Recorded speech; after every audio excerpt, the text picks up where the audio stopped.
Cześć! Witajcie serdecznie. Witam Was w czwartym odcinku naszej serii pod tytułem Amanita muscaria dla początkujących. Znów jesteśmy w lesie. Mamy dzisiaj do powiedzenia parę naprawdę ważnych rzeczy. Takich rzeczy, o których mówi się rzadko, ale one z jakiejś perspektywy wydają mi się najważniejsze. Właściwie te dwa odcinki będą poświęcone dwóm takim rzeczom, bardzo często pomijanym, ale no sami zobaczycie, jak bardzo istotnym i rozwiązującym dającym odpowiedź na wiele pytań dotyczących tego, jak działa muscymol, dlaczego działa, dlaczego nie działa, jak się nim suplementować i tak dalej, i tak dalej, i tak dalej, i tak dalej. Wiemy już mniej więcej, jak przygotować nasze grzybki. Wiemy, jak je wysuszyć. Wiemy co nieco o kuringowaniu. Czekamy jeszcze spokojnie, bo te grzyby się na razie nam suszą. Więc teraz nadszedł bardzo dobry czas, żeby zająć się sobą. Dlatego, że spotkanie to jest zawsze spotkanie dwóch rzeczywistości. Z jednej strony przygotowujemy amanitę, z drugiej strony musimy przygotować siebie, co jest jakby, wydaje mi się, normalne i oczywiste. W zasadzie każdy jeden enteogen ma pewną swoją specyfikę. Specyfikę związaną z tym, że albo nie wolno go łączyć z pewnymi substancjami, dlatego że się albo bardzo nasila jego działanie, albo kompletnie dezaktywuje, albo wręcz trzeba połączyć to z jakąś inną substancją, tak jak w przypadku dimetylotryptaminy. Amanitka też ma pewne takie swoje substancje, których bardzo nie lubi. I jedną z tych substancji, taką najważniejszą i przez którą nie potrafi się w naszym organizmie przedrzeć, jest sól. Muscymol nie cierpi soli. I muscymol w nadmiernie zasolonym organizmie, co jest doświadczeniem niemalże każdego z nas, nie ma żadnych szans na to, żeby zadziałać. Ponieważ nasz organizm nie daje odpowiedzi na relatywnie niskie dawki muscymolu, które w zasadzie już powinny zadziałać, to my staramy się te drzwiczki do króliczej norki amanitkowej wywalić z buta, podwyższając nieracjonalnie dawki. Niestety, wiadomość jest smutna, bo w nadmiernie zasolonym organizmie bądź w ogóle w obecności soli muscymol nie zadziała i zaraz wytłumaczę dlaczego. Powiem też w tym filmie o tym, dlaczego sól jest w ogóle przepraszam, niespecjalnie pożytecznym zjawiskiem w naszym organizmie, przynajmniej w takich ilościach, w jakich zwykło się ją dzisiaj spożywać. Pamiętamy, że muscymol jest dipolem, podobnie tak jak woda. Wynika z tego mnóstwo jego bardzo ciekawych właściwości i podobnie ciekawe właściwości ma woda. Demineralizowana woda znajduje się w stanie równowagi elektrycznej. Na jednym końcu ma plus, na drugim ma minus, ale nie wchodzi nazbyt chętnie w reakcję z innymi substancjami, chyba że te substancje są również dipolami elektrycznymi. Wtedy jak najbardziej tak. I taka woda idealnie pracuje z muscymolem. Taka woda jest idealna, jeśli chodzi o możliwość programowania jej, bo ona wszystkie wiązania elektryczne ma wolne. Nie musi zajmować tych wiązań na utrzymywanie bądź to różnego rodzaju węglanów, jak przy wodzie twardej, bądź nie daj Boże żadnych soli, jak przy wodzie nadmiernie miękkiej. Natomiast co się dzieje, kiedy my taką wodę posolimy? Możemy to zaobserwować w zmywarkach, bo żeby uczynić z wody substancję żrącą, substancję myjącą, głęboko penetrującą nawet metal i powodującą rdzewienie, to musimy do niej dodać soli. Jak ją lekko posolimy, lekkie posolenie wody zmienia całą jej elektrykę, tak jakby przemieniało wodę w zupełnie inną ciecz. Taką ciecz, która już nie daje życia, bo jak posoloną wodą podlejecie kwiatki, to te kwiatki zniszczycie. Wrzucenie kryształku soli do wody powoduje rozpoczęcie się procesu tak zwanej dysocjacji soli. Co robi woda?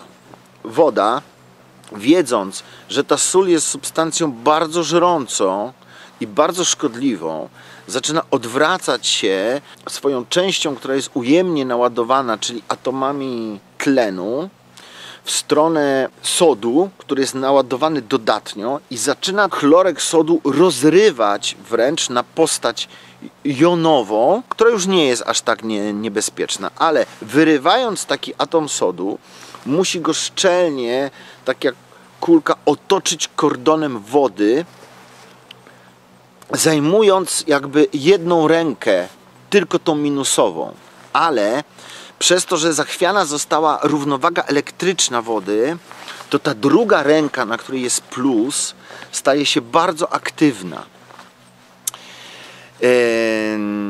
W związku z tym bardzo chętnie, szybko przyłącza do siebie różnego rodzaju jony naładowane ujemnie w tej chwili.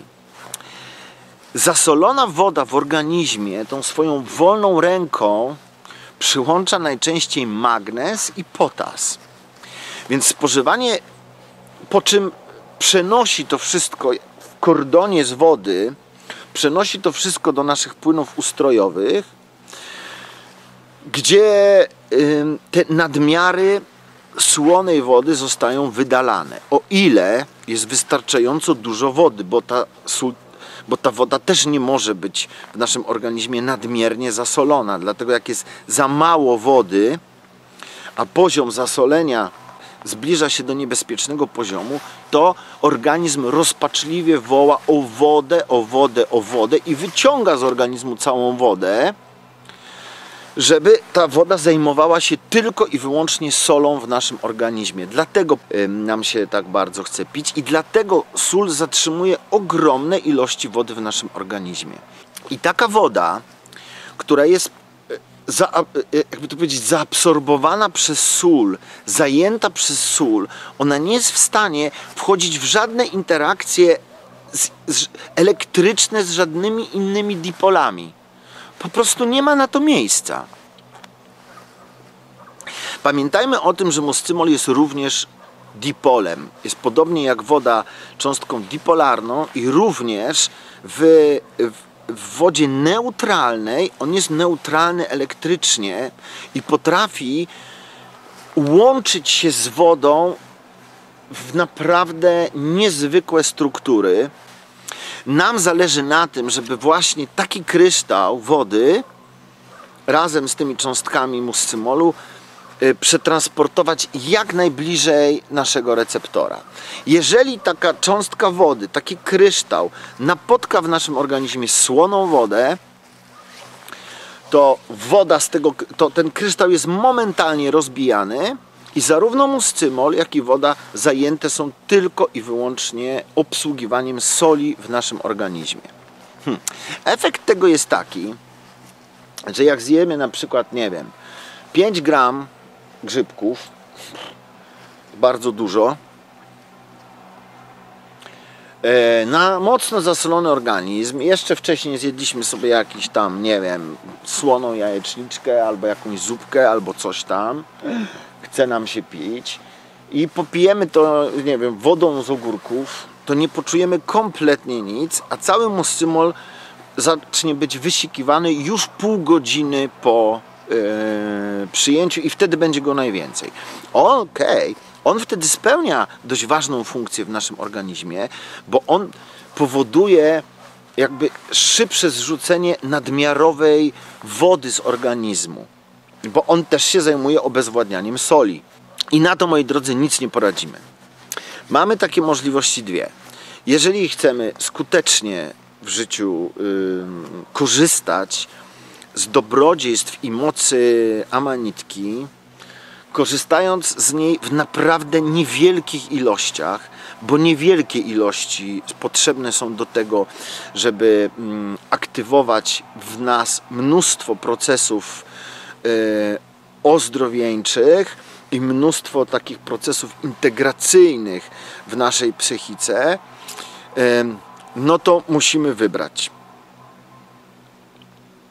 Czy idziemy na przygodę amanitkową, ale wtedy w żywieniu naszym bardzo uważamy na sól, co będzie miało ogromnie dobry wpływ na nasze zdrowie, czy idziemy na przygodę z naszymi kubkami smakowymi, jemy bomby solne w postaci wędlin, sypiemy sól do wszystkiego, sól i wtedy w zasadzie żyjemy w nieustannym stanie zapalnym, bo utrzymujemy w swoim organizmie bardzo duże ilości, jakby to powiedzieć, martwej wody, bo posolona woda to jest martwa woda. Mało tego, że to jest martwa woda, to jeszcze jest to woda, która przynosi tylko i wyłącznie śmierć. Trzeba ją rozwodnić, trzeba ją bardzo, tę sól rozwodnić, żeby ona przestała być szkodliwa. Trzeba dostarczyć jej bardzo dużo wody. Jeśli nie wierzycie, zróbcie kiedyś taki eksperyment u siebie w ogródku, jak macie kawałek czegoś takiego, co nie jest wam potrzebne, wysypcie zimą trochę soli. Śnieg stopnieje, bo sól zmieni wodę w zupełnie inną ciecz, mającą inne właściwości. Ta woda tak jakby oszaleje, zacznie wchodzić w interakcję z metalem, ale ona jest na takim poziomie, jest w ogóle niewchłanialna przez rośliny. Zmienia się jej napięcie elektryczne, zmienia się jej gęstość, zmienia się wszystko. Amanita działa w człowieku na receptory GABA, które są jednymi z najbardziej archaicznych i pierwotnych receptorów w organizmie człowieka. I jest takim enteogenem, który działa w sposób bardzo subtelny, bardzo głęboki i nieinwazyjny, jeśli chodzi o możliwość naszego percepowania rzeczywistości, dlatego że mówię tu oczywiście o racjonalnych, terapeutycznych dawkach, a nie o wyważaniu drzwi z kopa, jakąś szaleńczą intoksykacją. Pamiętajmy o tym, że w amanicie oprócz samego muscymolu jest jeszcze mnóstwo innych substancji, które, o ile utrzymamy poziom tych substancji w naszym organizmie na poziomie jakby niewielkim czy śladowym, to one albo są obojętne, albo wręcz nas leczą. Natomiast podwyższanie dawek powoduje to, że wzrasta też nasza ekspozycja na te substancje, które nie zawsze w większych stężeniach są dla nas ok. Mówię tu na przykład o muskazonie, rzadko się o nim mówi, ale to jest, muskazon to jest kawał Francy. Jego nie jest wiele w amanicie, to jest 0,0003, ok, może 0,2, niektórzy mówią, ale jeżeli, no nie wiem, zjemy takiego grzyba 10 gram czy 15 gram, grzyba słabo wysuszonego, słabo zaprogramowanego, popijemy go słabą wodą, albo rozrabiamy go ze słabą wodą, zasoloną, która w ogóle nie jest w stanie, ona rozpuści muscymol, ale ona nie wejdzie z nim, ona go nie przytrzyma, ona nie wejdzie z nim w żadną reakcję, dlatego że ma wszystkie swoje ładunki elektryczne, obciążenie utrzymywaniem innych substancji Jeżeli przyjmiemy to jeszcze na zasolony organizm, to nie ma żadnych szans, żeby muscymol dostał się w pobliże receptorów, ale inne substancje, które działają w amanicie, owszem, tak. I wtedy już muskazon nie jest związkiem śladowym w naszym organizmie, tylko już zaczyna go być całkiem sporo. I nasz organizm już muskazon zaczyna odczuwać. To nie o to chodzi. I niektórzy myślą, że to jest działanie amanity. Nie, to jest skutek nieracjonalnej i nieumiejętnej pracy z amanitą i ekspozycji się na inne związki, na które nie powinniśmy się eksponować. Więc ja jednak proszę, czy zachęcam do tego, żeby z amanity korzystać bardzo, bardzo ostrożnie. Ona naprawdę przy niewielkich dawkach już jest jej próg zadziałania w organizmie. Oczywiście, jeżeli będziemy czekać na to, że amanita zadziała w nasz, tak samo jak psylocybina, tylko jak grzybki halucynogenne, bo tylko dlatego, że i to jest grzybem, i to jest, posiada właściwości enteogenne, to jest błąd, to tak nie zadziała. Choćbyśmy zjedli tego kilogram. Jak weźmiemy za dużo amanity, to po prostu zaśniemy. Będziemy mieć kolorowe sny. Bo wyobraźmy sobie teraz taką rzecz. Mamy mały zameczek do zdobycia. Ok, on jest dobrze ufortyfikowany. Ma bardzo wysokie mury, bardzo maleńką bramę. Działa, wszystko jest zasypane solą, porobione zasieki i tak dalej, i tak dalej. I teraz my, przyjmując dużą dawkę, wysyłamy na ten zamek, nie wiem, 20 tysięcy zbrojnych na koniach. Zanim oni tam dotrą, zanim oni ten zamek zdobędą, to zniszczą wokół wszystko, to po pierwsze. A po drugie, nawet jak zdobędą, to zamek będzie zrujnowany i pożytku z tego nie będziemy mieli żadnego. Natomiast my, moi drodzy, uczymy się tego, jak pracować właściwie dawkami naprawdę niewielkimi, a na jakimś etapie, i o tym będziemy mówić w części dla średnio zaawansowanych, aczkolwiek ten kurs zakończy się tym, że zrobimy ambrozję, ale zrobimy ambrozję taką, że samej substancji chemicznej, czyli muscymolu czy wyciągu z grzyba, będzie tam bardzo, bardzo niewiele, ale dzięki świetnie przygotowanej wodzie ta woda będzie w stanie przyjąć na siebie ten, jakby to powiedzieć, ślad energetyczny i zapis tej substancji i jeszcze ją wzmocnić. Więc my będziemy pić w zasadzie samą wodę, ale to będzie na nas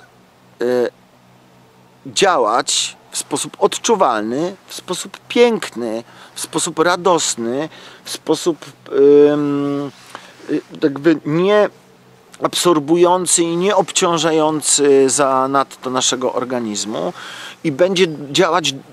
To jest tak, jakbyśmy do zdobycia tego zamku wysłali jednostkę gromu. Ich jest paru, ale oni dokładnie wiedzą, jak ten zamek zdobyć za pomocą fortelu czy za pomocą podstępu, wykorzystując pewne mechanizmy chemiczne, które znane są od, moi drodzy, dziesiątków tysięcy lat. My dzisiaj je dopiero próbujemy zamienić na język chemii, ale przecież była duża część alchemii średniowiecznej, bo nie cała alchemia, to nie jest prawda, ale duża część alchemii średniowiecznej zajmowała się właśnie różnego rodzaju przemianami muscymolu. Alchemicy mówili o 4 takich przemianach i rzeczywiście muscymol na początku jest w proszku, potem jest rozpuszczony w wodzie, potem następnym etapem jest to, że on jest w stanie z wodą stworzyć trwałe korelacje, a woda jest go w stanie przenieść w pobliże receptorów, przenosząc również pewien ślad informacyjny, który tam ma, ale ostatnią i największą przemianą, to o tym nie będziemy w ogóle w części dla początkujących mówić, bo to już jest no trzeba zdobyć pewien rodzaj trochę szerszej wiedzy, żeby móc na to spojrzeć życzliwszym okiem. Ostatnią przemianą, najbardziej, że tak powiem, pożądaną i mającą największy wpływ na nasze zdrowie, to jest ten muscymol, który znajdzie się w naszym moczu. Dlatego, że po pierwsze mocz to nie są odchody, tylko to jest pozbywanie się nadmiaru. Ten muscymol, ponieważ omija ślad metaboliczny w ogóle, znaczy szlak metaboliczny wątroby, to on jest wysikiwany prawie w całości, 10% tam około jest wydalany tylko z potem. Ten muscymol zawiera informacje, ponieważ tak jak powiedziałem, muscymol jest cząsteczką zdolną do przenoszenia informacji, zawiera informacje o wszystkich naszych chorobach i niedomaganiach, bo taka informacja w moczu się znajduje. Alchemicy uważali to za płynne złoto. Uważali to to była przemiana i to była faza już tak zwanej projekcji. To mówię tylko jako taką ciekawostkę, ale my w tym kursie dla początkujących z amanitą chcielibyśmy, bawiąc się trochę w alchemików, w ostatnim odcinku dojść do tej przemiany, kiedy mamy muscymol znakomicie połączony z wodą. Ten muscymol połączony z wodą zmienia postać wody, co sami odczujecie organoleptycznie.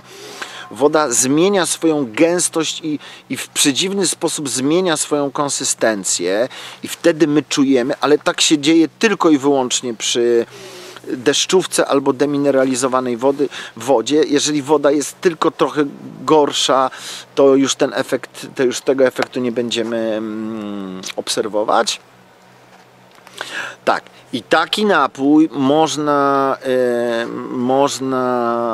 takim napojem można się suplementować, podnosząc swoją wibrację, szukając w sobie pewnego pierwotnego zapisu na nasz temat, nawiązując relację z naszą matką Ziemią i z naszym Ojcem, głęboką relację wewnętrzną, bo klucze do tej relacji są w nas.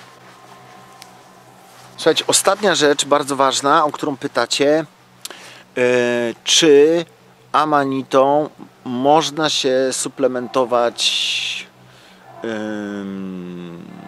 regularnie. Regularnie, czyli czy permanentnie.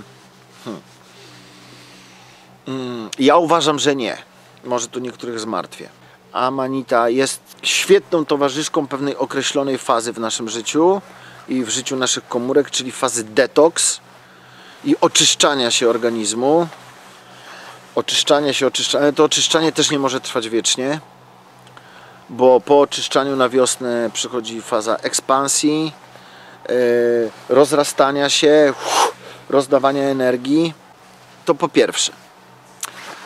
Przede wszystkim słuchajcie, jeśli popatrzymy na swoje życie w różnych jego przestrzeniach, to dostrzeżemy, że my psychicznie uzależnieni jesteśmy od bardzo wielu różnych rzeczy. My nie potrzebujemy kolejnego psychicznego uzależnienia. A takie amanita może powodować. No, skoro kawa powoduje, to amanita, która działa lepiej i mocniej niż kawa, no też może powodować. My tego nie lubimy. My zasadniczo dążymy do tego, żeby każdy z nas i każdy z was, żebyśmy byli ludźmi wolnymi, świadomymi i wolnymi. Wolnymi też od różnych, nawet najbardziej świętych substancji. I amanita nie przeżyje za nas życia, nic za nas nie załatwi. Może wspomóc parę procesów w naszej przemianie. Może dać nam bardzo dużo radości. Może dać nam za pomocą wglądów dużo wiedzy, takiej, której jakby nie wchłoniemy z książek. Może. ale to jest lekarstwo. Jeżeli bierzemy lekarstwo pół roku i to lekarstwo nie działa, nic się w nas nie zmienia, no to raczej chyba trzeba zmienić lekarstwo, a nie na siłę się stymulować czymś, co jest rzeczą wspaniałą, no ale wiadomo, że my mamy tendencję do tego, żeby nadawać pewnym substancjom cechy, których one nie posiadają. No ale nasz umysł lubi na przykład uzależnić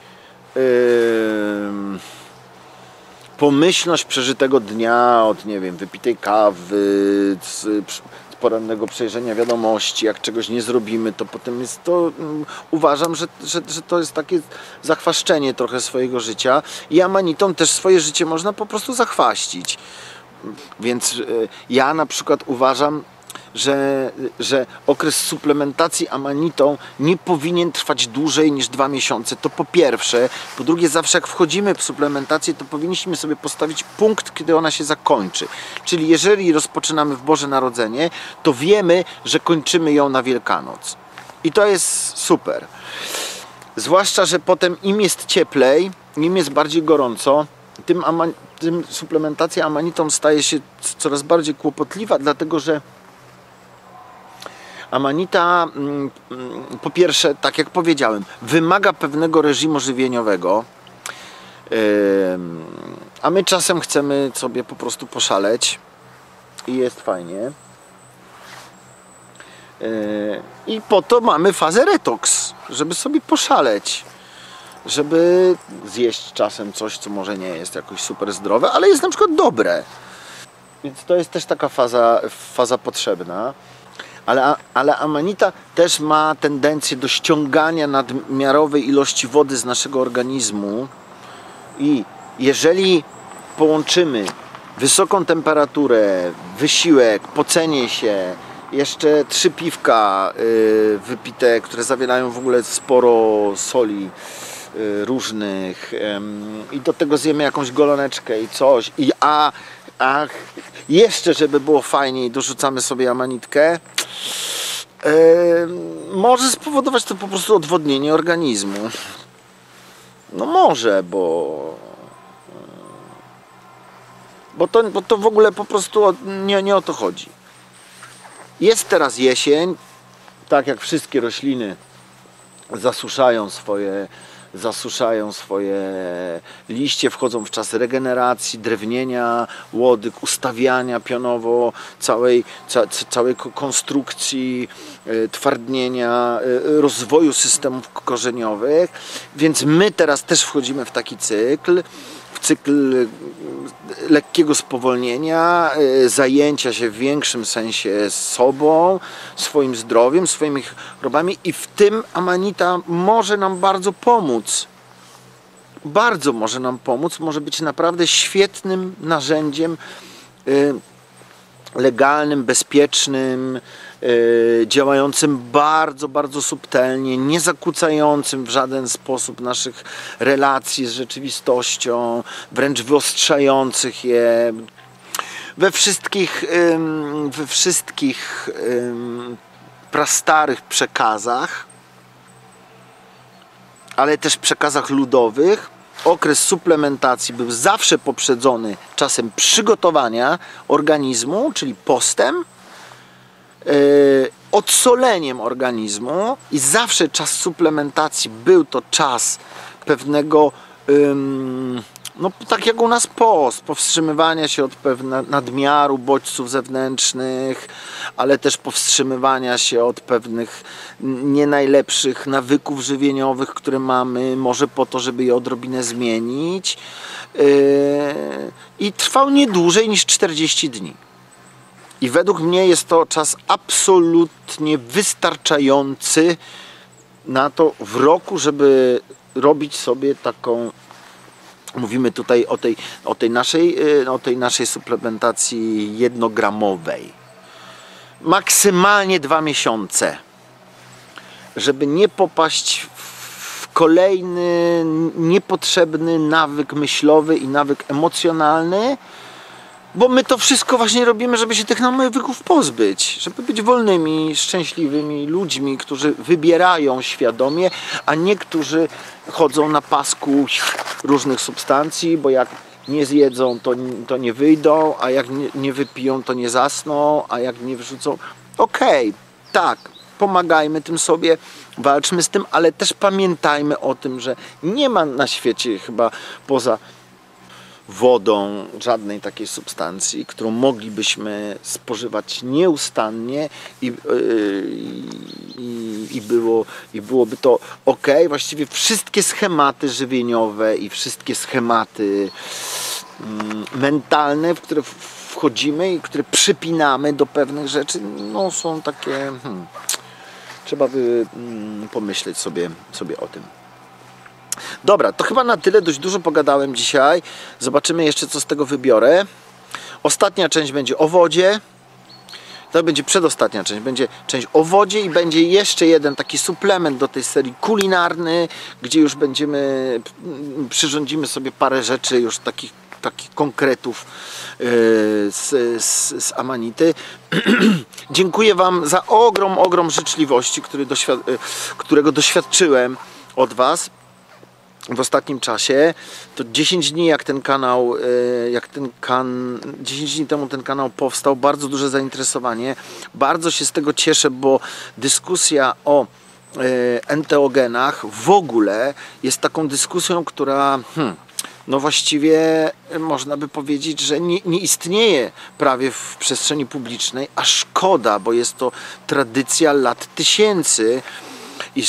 I są to rośliny, które kiedyś były na wyposażeniu każdego absolutnie lekarza, szamana, uzdrowiciela, curandeiros, czy jak żercy, jak go zwał, tak go zwał. I ludzie aż w takim stopniu się tych substancji nie bali. No dzisiaj się ich z jakichś względów strasznie boimy, że mogą nam zrobić jakąś wielką krzywdę. To też jest bardzo ciekawe. Nie boimy się neurotoksyny cukru, który wlewany nam jest wszystkimi otworami. Nie boimy się soli, nie boimy się alkoholu, nie boimy się pestycydów, nie boimy się śmiertelnych trucizn, które są nam podawane nieustannie. Jak tylko na chwilę osłabnie nasza czujność, to jesteśmy zalewani morzem chemii i truciznami, a boimy się substancji, które mogą pomóc nam zrozumieć czy przypomnieć sobie, kim jesteśmy. Jesteśmy dziećmi bożymi, a jesteśmy dziedzicami Boga na ziemi. Jesteśmy potężnymi ludzkimi istotami. I powołaniem każdego z nas, moi drodzy, jest powołanie królewskie, nie niewolnicze, nie jakieś żołnierskie, nie jakieś uległe, królewskie. Każdy z nas wezwany jest do tego, żeby być królem swojego życia, łaskawym królem, królem hojnie obdarowywującym. Powiem Wam szczerze, że czuję ogromne przynaglenie do tego, żeby te filmy nagrywać. Więc przepraszam, że czasem to jest takie trochę nieskładne i może trochę chaotyczne, ale wydaje mi się, że na te czasy smutne, które nadeszły na nas, w tych czasach, w których każdy z nas siłą rzeczy odczuwa ogromny ucisk na sobie tego rozszalałego umysłu kolektywnego i tego demonicznego eventu prozdrowotnego, którego wszyscy jesteśmy udziałowcami. Tak, skoro już jest tak, to wykorzystajmy ten czas, tak jak drzewa wykorzystują czas zimy, na budowanie swoich korzeni, na wzmacnianie siebie wewnętrzne, na eksplorowanie tych tematów, na których normalnie, przy normalnej przy normalnym rytmie życia nie mamy czasu. I jedna bardzo ważna rzecz, nie bójmy się. Strach zabija duszę, strach wyrzuca nas z naszego pola serca. Strach i lęk, nadwymiarowy lęk i nadwymiarowa ekspozycja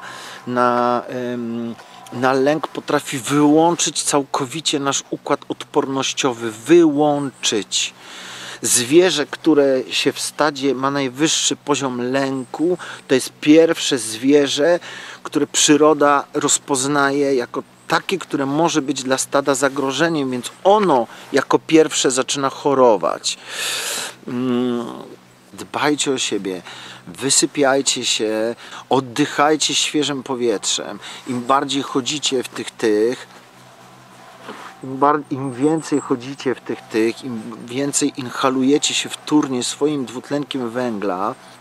I teraz tak chodzenie w tym, to jest tak jak włożenie do samochodu rury wydechowej, bo my ustami wydzielamy bardzo dużo toksyn różnych typów. Tak, oczywiście w związku z tym, i nie jest to żadna nowość, no jesteśmy zagrożeniami dla innych gatunków i innych ludzi. Oczywiście, że jesteśmy. I każde spotkanie to jest mierzenie się dwóch systemów odpornościowych i testowanie się wzajemne. Zawsze. I tego, choćbyśmy się owinęli streczem, bandażami, nasmarowali mydlinami, tego nie zmienimy. Po prostu tak wygląda przyroda. Że ten element konkurencyjności wszędzie, konkurencyjności nie tylko międzygatunkowej, ale wewnątrzgatunkowej, on też jest. I my, choćbyśmy nie wiadomo ile wlali w siebie szczepionek i wszystkiego, to zawsze będziemy zarażać, zawsze będziemy patogeny przenosić. I po to mamy systemy odpornościowe znakomite, samouczące się, i doskonale działające i doskonale obezwładniające wszystkie takie nędzne wirusy, jak te wirusy oddechowe, bo to są nędzne wirusy. I pokonanie ich nie jest aż tak bardzo trudną rzeczą dla naszego układu odpornościowego, tylko że nasze układy odpornościowe poprzez lęk są dramatycznie obniżone, poprzez siedzenie w domu, poprzez inhalowanie się tym, poprzez bardzo złe jedzenie, poprzez zasolenie organizmu, poprzez zjadanie ogromnych ilości cukru, moi drodzy, cukru, który jest neurotoksyną i poraża nasz układ odpornościowy też na bardzo długo. Okej, słuchajcie, no cóż, trzymajmy się cieplutko, nie dawajmy temu zbyt dużo, temu wszystkiemu, co się dzieje, zbyt dużo energii, tyle ile potrzeba. Cezarowi oddajmy to, co z Cezara, ale zajmujmy się tym, co boskie, co piękne, bo jesteśmy naprawdę pięknymi istotami i nic tego nie zmieni. I żadne statystyki tego nie zmienią. Polubmy w swoim życiu ciszę. Zacznijmy słuchać tego, co jest pomiędzy słowami. Szukajmy tej przestrzeni, która jest pomiędzy myślami. To jest czas wejścia w noc i czas wejścia w ciszę. I wierzę, że Amanitka bardzo nam w tym pomoże. Ja mówię tylko z własnego doświadczenia, że akurat mój umysł lubi się czepiać różnych takich substancji i lubi sobie z nich tworzyć jakieś legendy swojego życia. Amanita nie uzależnia, ale oczywiście, że pewien zespół uzależnień psychicznych może powstać przy długotrwałej suplementacji. Więc trzeba na to uważać, bo nam zależy na tym, żeby być wolnymi ludźmi. I wolność jest naszą największą wartością, za którą ginęli nasi przodkowie tysiącami, więc nie zamieniajmy jej na nic. Ani na nadtroskę o własne zdrówko, ani na jakiekolwiek substancje, choćby nie wiadomo jak one były święte. One tylko nam pomagają wydobyć z nas pełnię tego, czym jesteśmy. Ale też w pewnym momencie muszą zniknąć. I też w pewnym momencie muszą odejść, bo też w pewnym momencie czas ich pracy w naszym życiu się zakończy. Wszystkiego dobrego, trzymajcie się, hej, hej! Słuchajcie, mały suplemencik, który postanowiłem nagrać po obejrzeniu tego, co nagrałem w lesie. Z solą nie ma żartów. Z solą w ogóle nie ma żartów. A już połączenie soli z muscymolem, to już w ogóle żarty się jakiekolwiek kończą. Niezbędna do przeżycia dla człowieka dawka soli wynosi 200 mg. Ale ona i tak jest zawyżona, bo my mamy 200 mg dziennie, ale ona i tak jest zawyżona, bo my mamy duże zapasy soli w organizmie. WHO mówi o tym, że taka bezpieczna w miarę dla człowieka dawka dziennego spożycia to jest 5 gram soli, ale przeciętny człowiek na świecie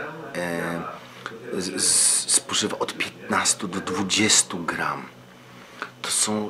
To jest ogrom soli. Jeżeli tak nieprzygotowany organizm zaczynamy stymulować jakimiś heroicznymi dawkami amanity, bo te dawki, przepraszam, ale o których czasem czytam, które w ogóle na pierwszy raz planujecie przyjąć, to są jakieś heroiczne dawki, typu nie wiem, 10-15 gram, 10 kapeluszy, to muscymol zawarty w tych grzybach będzie przede wszystkim zajmował się spędzeniem wody z waszego organizmu i obezwładnieniem soli. Zaczniecie najpierw bardzo dużo sikać, potem się bardzo pocić, ale to jest niebezpieczne, dlatego że narażacie się na wstrząs elektrolitowy, bo pewna ściśle określona ilość sodu i chlorku zresztą też w organizmie jest bardzo potrzebna. Jeżeli spadnie poniżej pewnego poziomu, to zaburza się wasza równowaga elektrolitowa, to po pierwsze, a po drugie zaburzają się wszystkie połączenia nerwowe, przewodnictwo nerwowe. Zaczynacie odczuwać nagle skurcze, nagłe rozkurcze mięśni. To jest nic przyjemnego i może być czymś niebezpiecznym. Nie przyjmuje się w zasadzie enteogenów bez przygotowania organizmu do tego. Jeżeli pójdziemy na ayahuaskę bez przygotowania organizmu i bez odpowiedniej diety, jeżeli nie wyeliminujemy wszystkich mięsnych rzeczy, kapusty, fermentowanych, jakichś serów, przynajmniej na parę dni wcześniej, to powodujemy to, że w naszym organizmie wzrasta ilość tyrazyny, która jest zawarta w tych produktach, która na co dzień odławiana jest przez monoaminooksydazę, którą my inhibitorem porażamy, żeby w ogóle DMT mogło zadziałać. Ale wtedy poziom tyrazyny w nas tak wzrasta, że naraża nas to na wstrząs kardiologiczny. Więc tu nie ma żartów. Ale tak samo z solą i z muscymolem nie ma żartów. Dlatego zaczynamy zawsze od maluteńkich dawek. Maluteńkich gram. Pracujemy nad swoim organizmem. Pracujemy na takiej dawce, która jest bezpieczna. Przyzwyczajamy swój organizm do nowej substancji, do nowego, innego nieco zarządzania wodą w naszym organizmie też. Bo będziemy to wszyscy odczuwać. I takie te gramowe dawki, one pozwalają ustabilizować gospodarkę wodną, one pozwalają organizmowi się zaadoptować do istnienia tej substancji i ewentualnie, jeżeli będzie taka potrzeba, to z czasem możemy pomyśleć o dawkach terapeutycznych, wyższych nieco. Co tam, Tosiu? Cześć. I ewentualnie możemy pomyśleć o wyższych dawkach, ale słuchajcie, amanita w takim użyciu, nazwijmy to terapeutycznym, czy ceremonialnym, jest bardzo trudnym enteogenem. Bardzo, dlatego że amanita w większych ilościach ciągnie nas, i to w taki sposób, że nie potrafimy nad tym zapanować, w sen, w nagły sen. Wszystko to, co najlepsze i najfajniejsze dla naszej terapii, dzieje się w takim stanie hipnogagicznym, czyli w takim stanie pół snu, pół jawy. Ale teraz utrzymanie się w tym stanie to jest naprawdę, trzeba wiedzieć, jak to zrobić, z czym połączyć amanitę, żeby nie wyrzuciła nas w sen, chyba że chcemy sen i pięknych snów, to też jest bardzo okej, ale wtedy też wchodzimy w to świadomie. Poza tym no, musi się to odbywać pod okiem kogoś, kto wie, jak z tym no, jednakowoż dość wyrafinowanym narzędziem pracować, więc naprawdę zachęcam do tego, żeby nie kozaczyć aż tak. Mówię, bo te drzwiczki otwierane z kopa, no można, no ale co jak się urwie zawiasik? Pozdrawiam was serdecznie.